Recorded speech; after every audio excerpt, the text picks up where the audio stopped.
Before you can truly grasp what's going on inside someone else's mind, you have to confront the noise echoing in your own.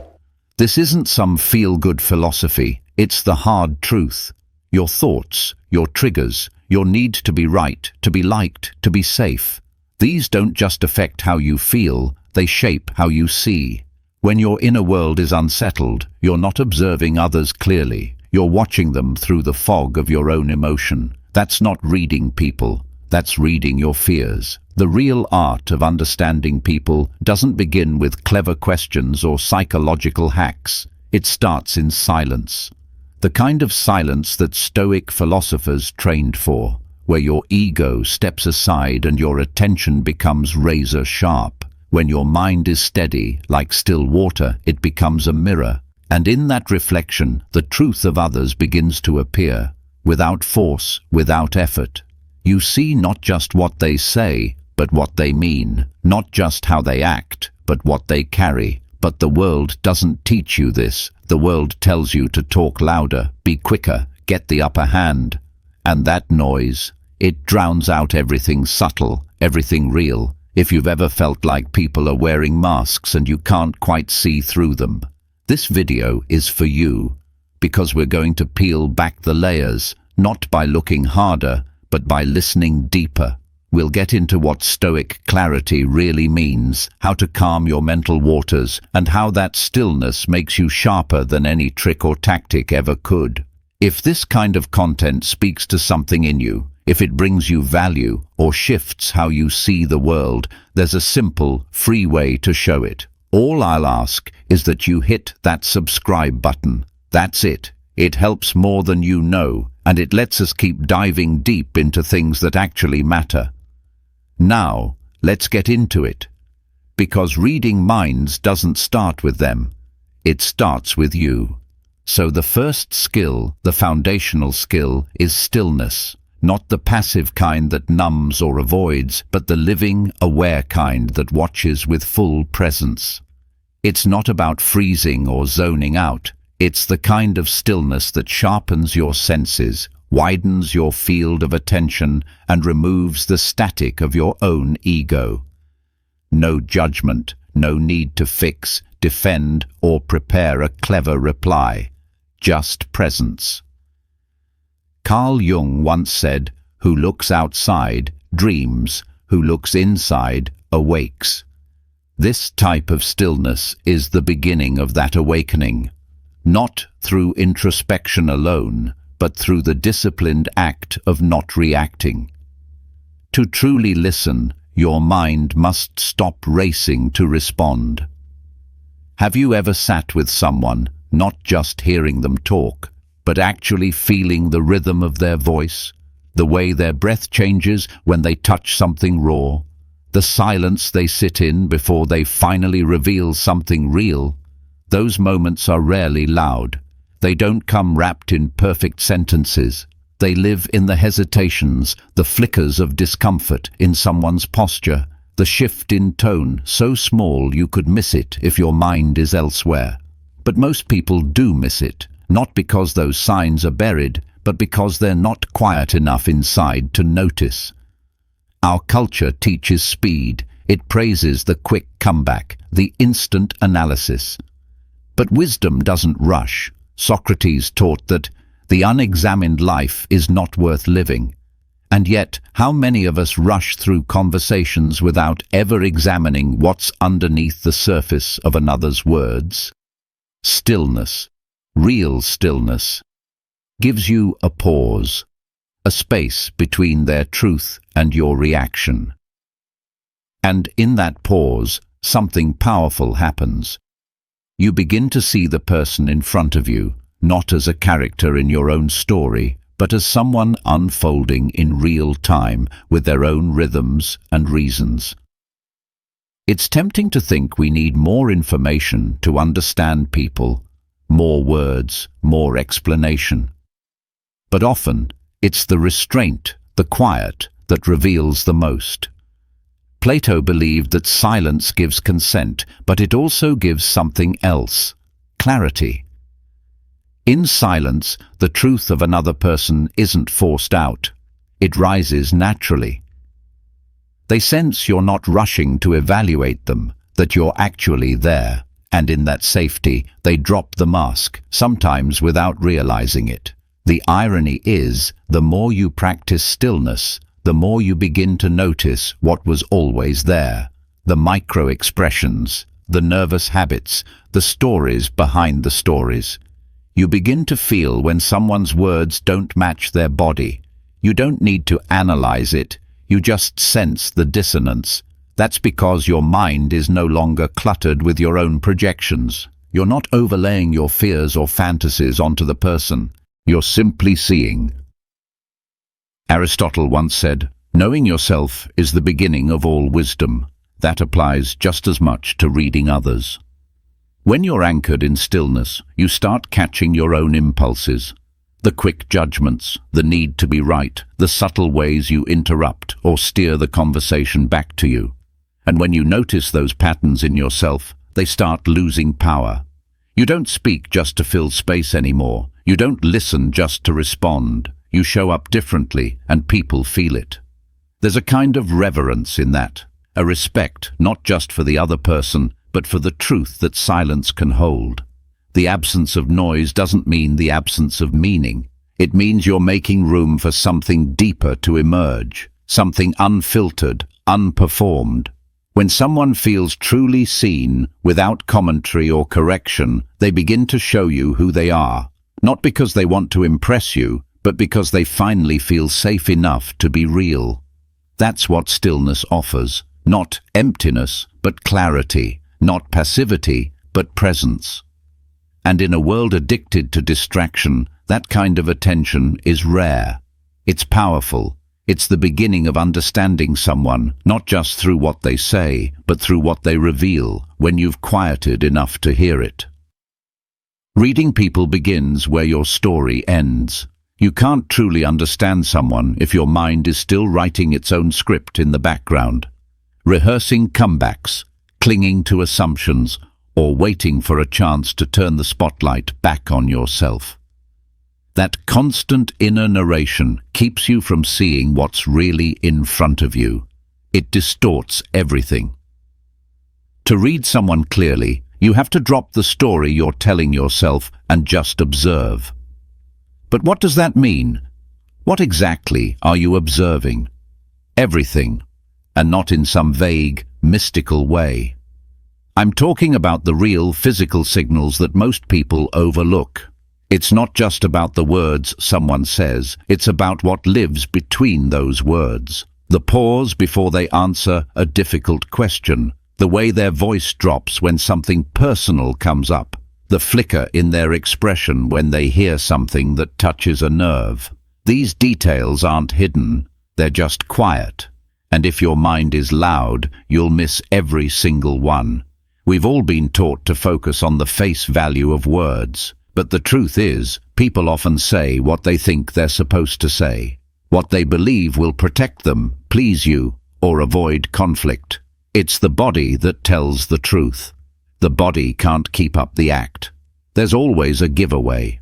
Maybe it's in the tension around the eyes, the quick glance toward the floor, the hands that fidget when they should be still. And when words and body language don't match, trust the body.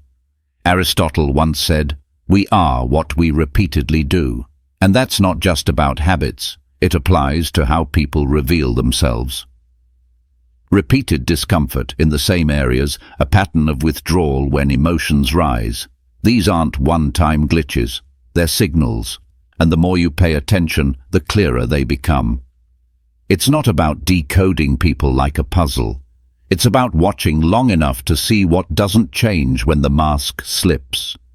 There's something powerful in simply observing without reacting. When you're not rushing to fill the silence or shape the moment, your awareness sharpens. You start to feel when something's off, not because of logic, but because your attention is fully there. Carl Jung spoke about the shadow, the parts of ourselves we hide or deny, and you'll often see someone's shadow, not in what they say, but in what they avoid. The topics they skim over, the emotions they brush aside, the discomfort they try to laugh away. And maybe you've noticed this. When someone says they're okay, but something in your gut knows they're not. That's not imagination, that's perception. But it only kicks in when you've stopped projecting your own fears onto them, when you've let go of the urge to fix, judge, or rescue. That's when you start seeing clearly. Socrates once said, "To know thyself is the beginning of wisdom." That wisdom doesn't just help you understand who you are, it makes you better at understanding others too. Because when you're self-aware, you stop confusing their pain with your past. You stop seeing their silence as rejection or their anger as a personal attack. You start reading what's actually there, not what your past has trained you to expect.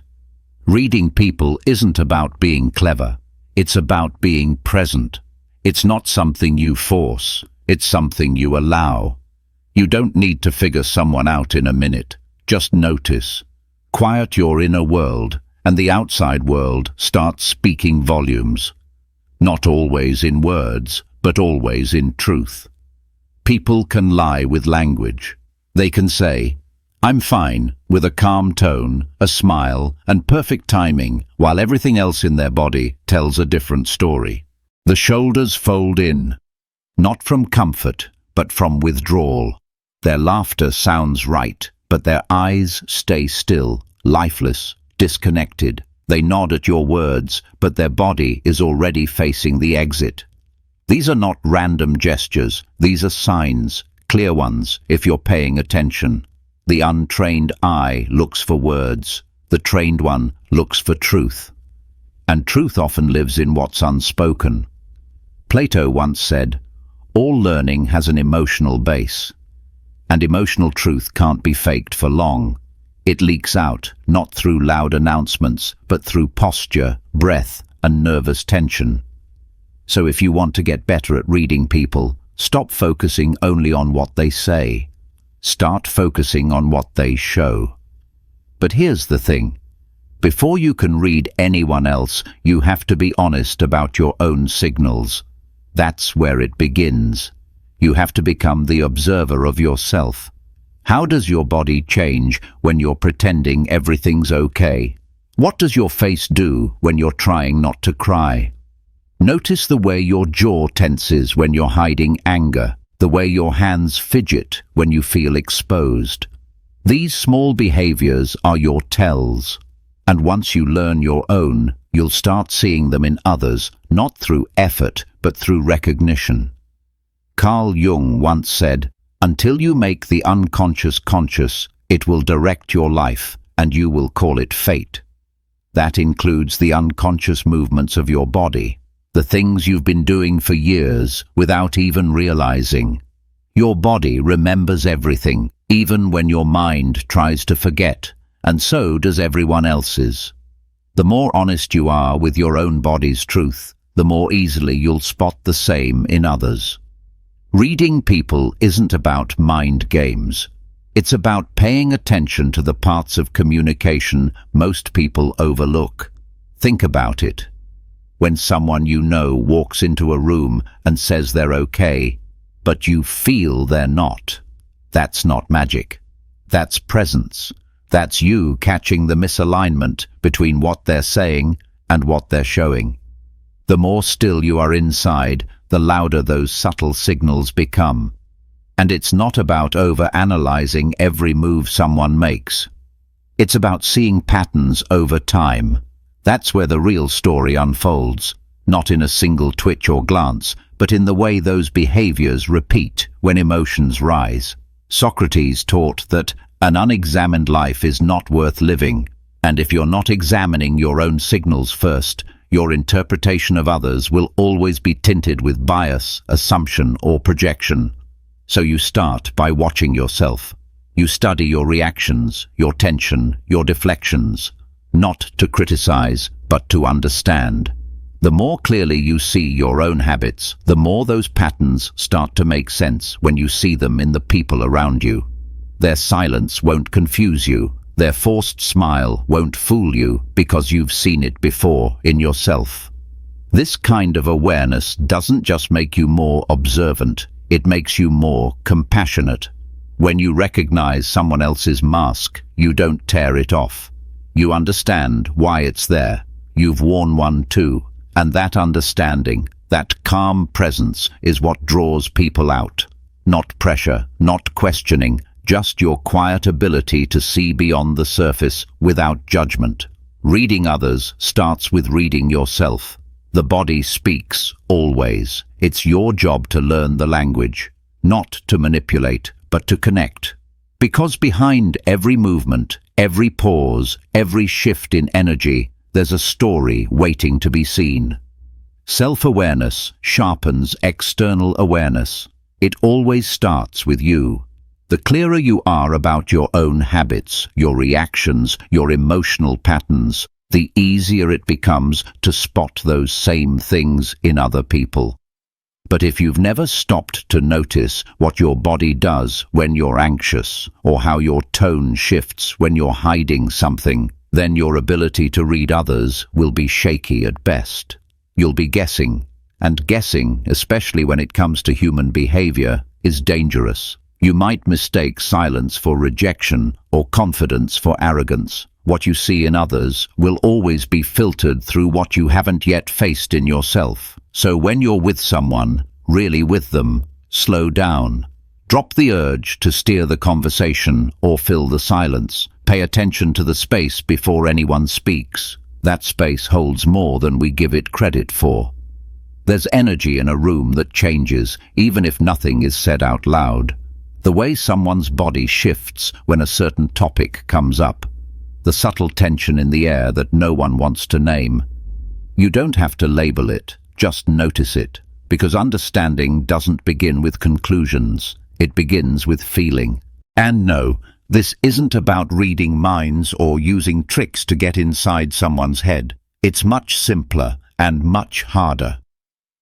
It's about being present, fully, and that's rare.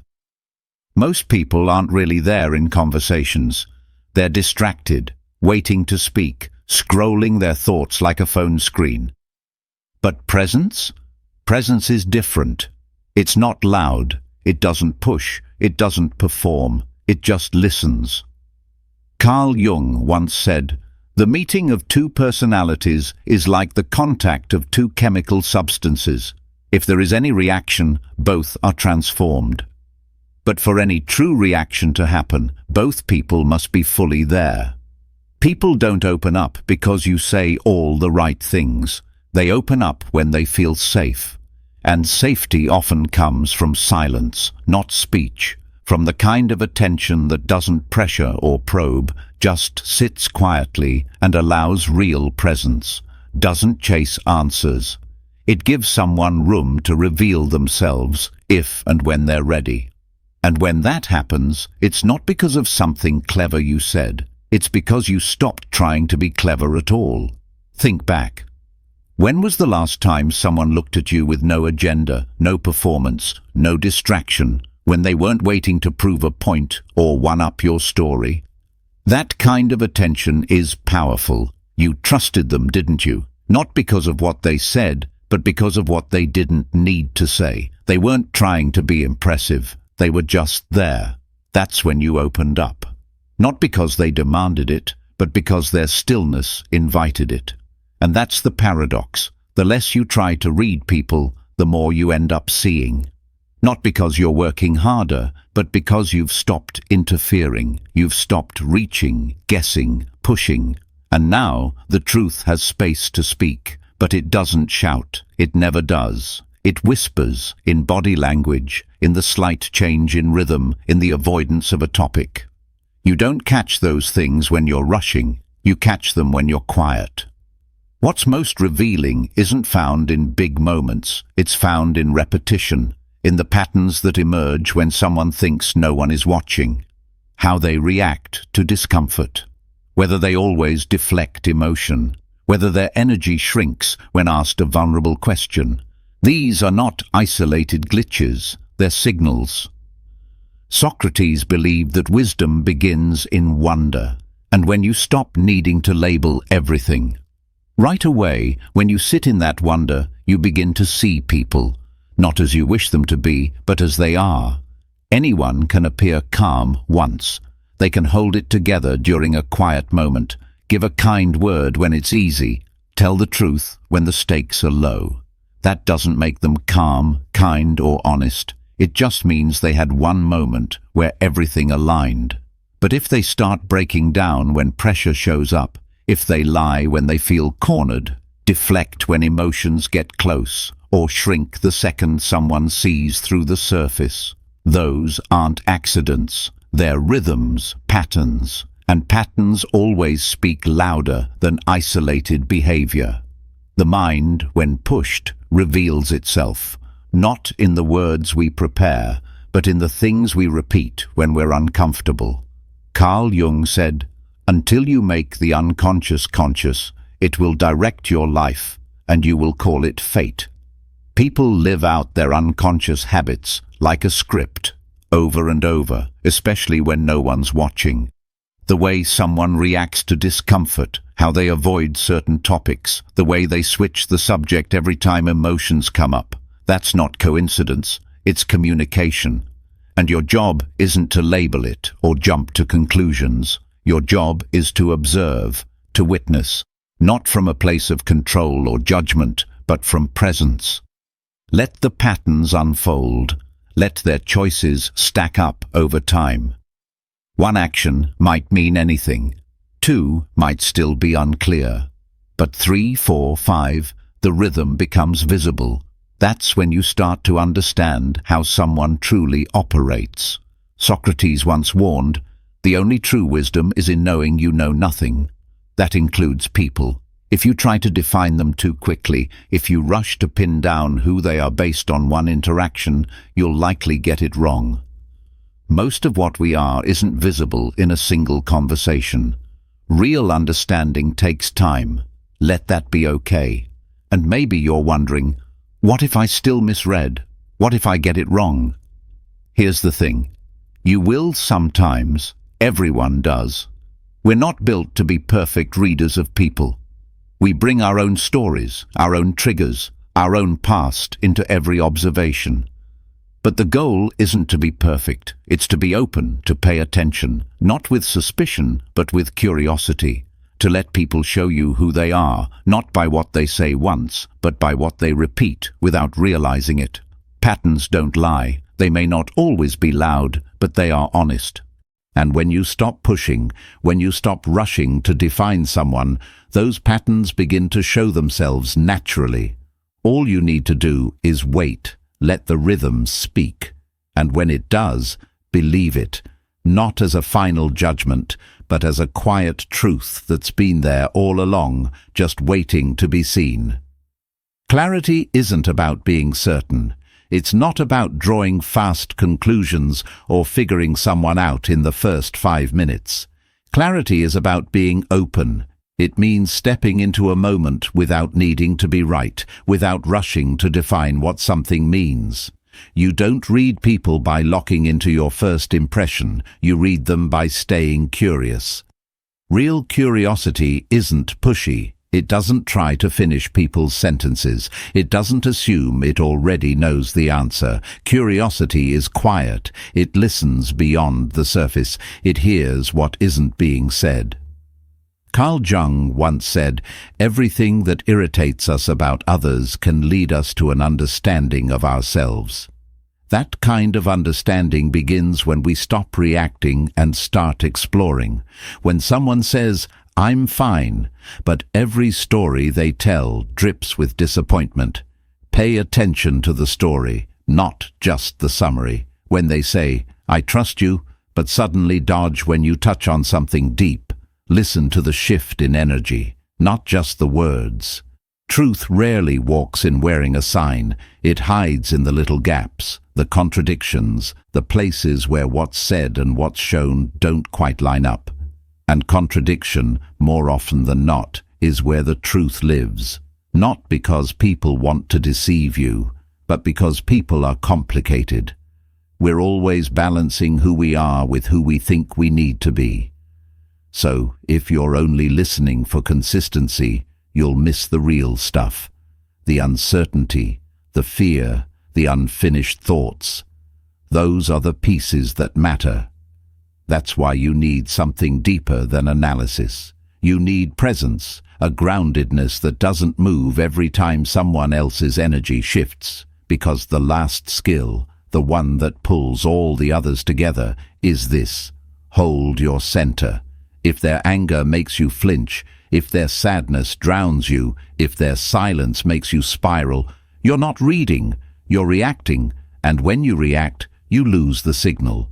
You can't see them clearly because your emotions take up all the space. As long as you're tangled in your own feelings, there's no room to notice what's actually unfolding in front of you. But if you can stay steady, if you can feel their tension without tightening up yourself, if you can witness their fear without making it yours, then something powerful happens. You become the still pond, and people, without meaning to, start showing you who they are. Not because you pressed them, not because you figured them out, but because they felt safe. They sensed that you weren't trying to control or judge or fix them. You were just there, open, present. Plato said, "Be kind, for everyone you meet is fighting a hard battle." That battle isn't always loud. It doesn't always show up in clear, obvious ways. But when you're calm enough, quiet enough, attentive enough, you start to notice what others miss. The tremor in the voice, the shift in the eyes, the pause that carries weight. And none of that requires certainty. It just requires presence. When you hold your center, you become the mirror. And in that mirror, people begin to see themselves, not the version they rehearse for the world, but the one that slips through in honest moments. That's where real connection starts, not in knowing everything, but in making space for what wants to be seen. In the end, the quietest presence often hears the loudest truths. You don't need to chase understanding, just create the stillness for it to arrive. If this spoke to something in you, there's another video on the screen now that'll take you even deeper. Thank you for being here and for being a part of Stoic Journal. The journey continues, not in noise, but in awareness. Stay grounded, stay curious, and I'll see you again soon.